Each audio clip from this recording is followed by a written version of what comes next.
اچھا جی، یہ ہیں فیلیو سیپینز. مختصر لیں گے 2-3 منٹ کے لیے، جو کافی ٹائم ہو چکا میری طرف. جی سلام مفتی صاحب. وعلیکم السلام جی بھائی. عامر بھائی کیسے ہیں؟ اور جی کون جی ہے؟ Thank you.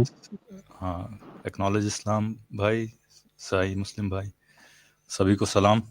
اچھا مفتی صاحب، کوشش کروں گا مختصر سی گفتگو کے لیے، پر ہمیشہ کی طرح ہو سکتا ہے کہ تھوڑی لمبی چلی جائے. میری آپ سے اس بارے میں بات ہوئی ہے، اور سورہ فاطر کی آیت 27 کے بارے میں بات ہوئی ہے میری آپ سے. ہاں ہوئی ہے. تو میں آپ کو بتانا چاہ رہا تھا، میں نے جو اس کے بارے میں میری جو آپ سے گفتگو ہوئی، اس میں آپ نے بتایا کہ وہ اس میں کئی جو ٹرانسلیشنز میں نے دیکھے ہیں، یا جو ایون جیسا میرے کو دھیان آ رہا ہے، جو کچھ ایک تفاسیر جو ہیں، اس میں یہ بھی لکھا ہے کہ وہ انسٹرکشنز ہیں وہاں پہ رہنے والوں کے لیے بیسیکلی، رائٹ؟ سورہ فاطر کا جو یعنی آیت نمبر 27 کی بات کر رہے ہیں. ہاں، الم ترى ان اللہ، تو اس میں آپ یہ کہہ رہے ہیں کہ کیا آپ نے نہیں دیکھا؟ آپ کو دیکھنے کو یہ اعتراض ہاں، تھا نا. یہ آپ نے کہا نہیں کہ دیکھا، دیکھے. یہ آپ جو ہے یہ آپ جو ہے وہاں کے قریشیوں کی بات چل رہی ہے. ٹھیک ہے، مطلب آپ چونکہ یہ وہ والا ڈسکشن تو مکمل ہو گیا تھا، آپ اس کے علاوہ کچھ اور کہنا چاہیں تو کہیے.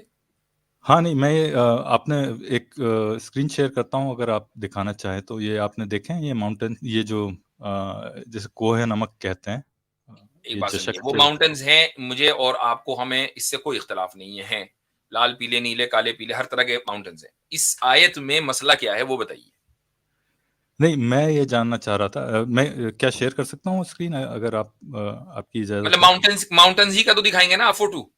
ہاں، میں دکھانا چاہ رہا ہوں کہ وہ کیسے دکھتے ہیں، تو ایٹ لیسٹ معلوم چل جائے وہ کہ یہ ہمارے آیت کس آڈینس کو اس میں کوئی دلچسپی نہیں ہے، ہمیں پتا ہے کہ ماؤنٹینز ہیں.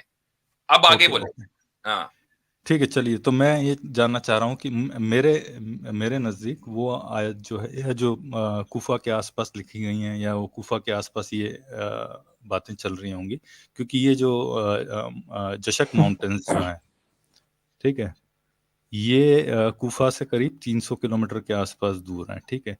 اب دوسری چیز میں یہ جاننا چاہ رہا تھا آپ سے تو کہ چونکہ ماؤنٹین قرآن وہاں ہے، شریف لہٰذا میں کہتا ہوں کوفہ ہی جانے کی کیا ضرورت ہے؟ انہیں ماؤنٹین ہی پہ بیٹھ کے لکھی ہوگی کسی نے.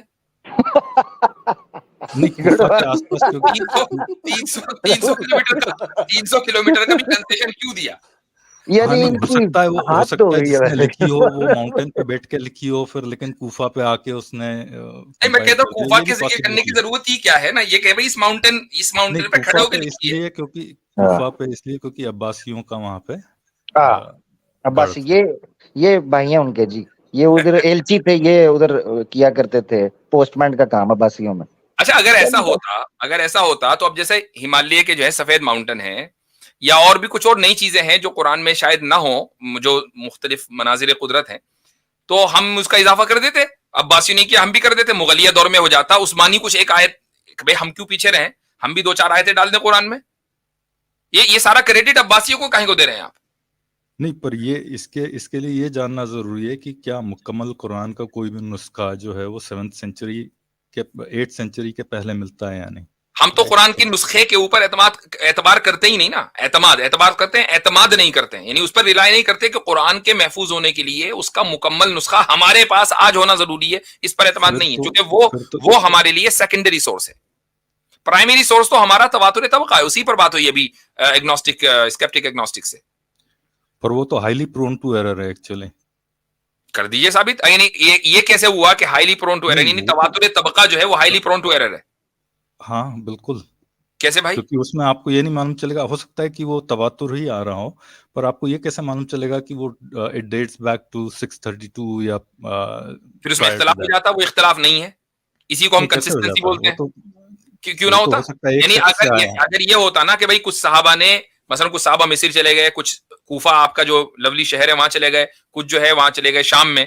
ہر ایک صحابی نے اپنے اعتبار سے آیت ایک بتا دی، جو بھی اس نے سنی نہیں سنی، اور اس کے بعد وہاں کے لوگوں نے اس کو نقل کر لیا اور آگے پہنچا دیا. تو پھر تو آج الگ الگ ورژن ہونے تھے نا. نہیں، یہ بھی تو ہو سکتا ہے نا کہ یہ جب کمپائل ہوئی اور تب کوفہ میں ہی کمپائل ہوئی اور کوفہ سے ہی تو ڈسٹریبیوٹ میں ہوئی. کہتا ہوں کوفیوں نے اگر کمپائل کیا تو شامیوں نے کیوں قبول کیا؟ شام اور کوفہ کے اندر تو بڑی ٹسن چلتی تھی.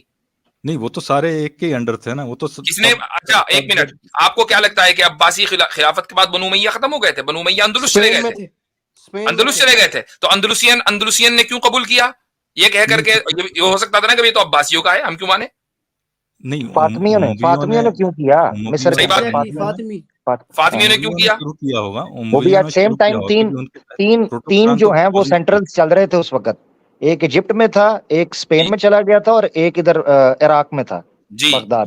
اور میں یہ بھی بتا دوں کہ اگرچہ عباسی جو ہیں وہ کوفہ سے گورن کر رہے تھے, لیکن اکیڈیمکلی عراق اور شام ان دونوں کے درمیان زبردست اختلاف تھا. اس کی ایک مثال یہ ہے کہ امام اوزاعی کے سامنے امام محمد جو امام ابو حنیفہ کے شاگرد ہیں, انہوں نے جو ہے ایک کوئی کتاب لکھی, تو انہوں نے کہا کہ بھئی یہ کوفیوں کو کیا آتا ہے اس موضوع کے اوپر, فقہ کے اوپر بات کرنے کا کیا حق ہے؟ اس کے بعد انہوں نے ایک دوسری کتاب لکھی, تو امام اوزاعی نے اس کو تسلیم کیا. امام اوزاعی شام میں تھے اور محمد ابن الحسن کوفہ میں تھے, تو آپس میں ان میں کمپٹیشن چلتا تھا. کبھی بھی یہ ممکن نہیں تھا کہ کوفی کوئی چیز گڑھ لے اور ساری دنیا مان لے. فلو بھائی ایسے کرتے ہیں, آپ کی جو ٹیکنیک ہے نا وہ مجھے پسند آئی ہے, تو کیوں نہ سناتنیوں کو خوش کرنے کے لیے یہ جو سورہ بقرہ ہے یہ مغلیہ دور میں بنی ہوگی, کیونکہ عید بکر جو ہے وہ انڈیا کے اندر منائی جاتی ہے اور ہندوؤں کو جلانے کے لیے سورہ بقرہ بنائی گئی تھی. ٹھیک ہے فلو بھائی, لو جی اعتراض گھڑ لیا نیا, لو جی پھیلا دو اسے مارکیٹ میں, یہ ہو رہا ہے اسلام کے ساتھ, یہ ہو رہا ہے. جی مفتی صاحب, دوسرا ایکچولی قرآن شریف میں جو ہے جغرافیکل لوکیشن بہت کم دیکھنے ملتی ہے. ٹھیک ہے, میرے خیال سے مکہ کا بھی ذکر ایک ہی بار ہوا ہے صرف, رائٹ؟ مکہ نام سے ایک مرتبہ ذکر کافی نہیں ہے؟ نہیں, میں تو سوال آپ سے کر رہا ہوں. بکہ کا ذکر ہوا ہے, بکہ ویلی آف البلد الامین کے نام سے ذکر ہوا ہے, ویلی آف بکہ کے تم نام ذرا سے ام القرا کا ذکر ہوا ہے, تو مکہ کے الگ الگ نام بھی ہیں. ایک اور جو جغرافیکل لوکیشن دکھتی ہے وہ ہے سورہ الصفات کی 133 سے 138 کے بیچ میں. صافات, رائٹ, سورہ صافات 133 138. اچھا جی فلو بھائی ایک نا سورہ کہف کے اندر نا مجمع البحرین ہے, تو یہ بحرین کے اندر لکھی گئی تھی, ٹھیک ہے نا, یہ یاد رکھنا. یہ صحیح ہے جی. اچھا ایک سورت فلو بھائی اس میں آتا ہے اہبطوا مصر, وہ مصر میں لکھی گئی تھی. اچھا ایک آتا ہے غلبت الروم, وہ پاپا نے لکھی تھی, پاپائیت نے ویٹیکن میں. جی اچھا آیت بتائیں کیا ہے.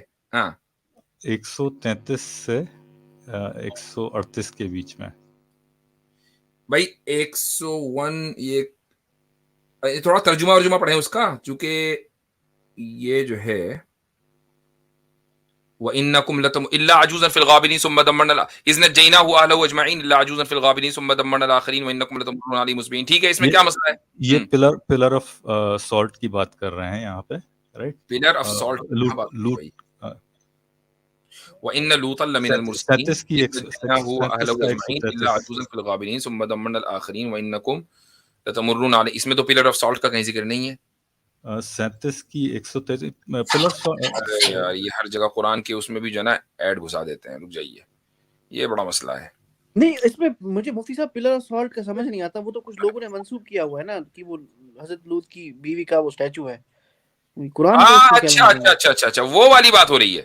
137 ہاں 137 138 میں یہ لکھا ہے نا کہ you pass by it day and night. اے مکہ والو, تم ان کی بستیوں پر سے گزرتے ہو کبھی صبح ہو. وَإِنَّكُمْ لَتَمُرُّونَ عَلَيْهِمْ مُصْبِحِينَ. تو اس میں پلر آف سالٹ کہاں سے آ گئے؟ اب میں ایک آپ کو جوک سناتا ہوں. پلر آف سالٹ پہ یاد آیا, 3-4 سال پہلے میرا جارڈن جانا ہوا بھائی. تو میں نے میرے ساتھ ایک صاحب اور تھے, تو ہم دونوں باہر نکلے ایئرپورٹ سے. ہمارے پاس صرف 10-12 گھنٹے تھے جارڈن میں, تو ہم نے کہا چلو یہاں کے تاریخی مقامات دیکھ لیتے ہیں. تو ایک ٹیکسی والے سے بات کی, ہم نے کہا کہ بھائی وہ جو حضرت لوط کا جو علاقہ ہے ہمیں وہاں بھی جانا ہے جہاں ان کی قوم پہ عذاب آیا تھا. کہ ہاں ٹھیک ہے. اچھا اب اس کے بعد وہ ہمیں لے کے چلا, تو جو ڈیڈ سی ہے وہاں تک تو اس نے پہنچا دیا. اب اس کے بعد کہنے لگا, میں نے کہا اچھا حضرت لوط علیہ السلام کا یہاں کہیں کوئی نشان؟ کہ لیں ہاں ان کی قبر ہے. میں نے کہا اچھا وہ تو یہاں سے چلے گئے تھے. میں نے اس سے کہا, میں نے کہا یہاں سے چلے گئے تھے؟ کہ نہیں قبر یہی ہے ان کی. میں نے کہا اچھا کہاں ہے؟ اس نے ایک بہت بڑا پتھر جو ہے نا اوپر رکھا ہوا تھا, کہ لیں وہ رہی.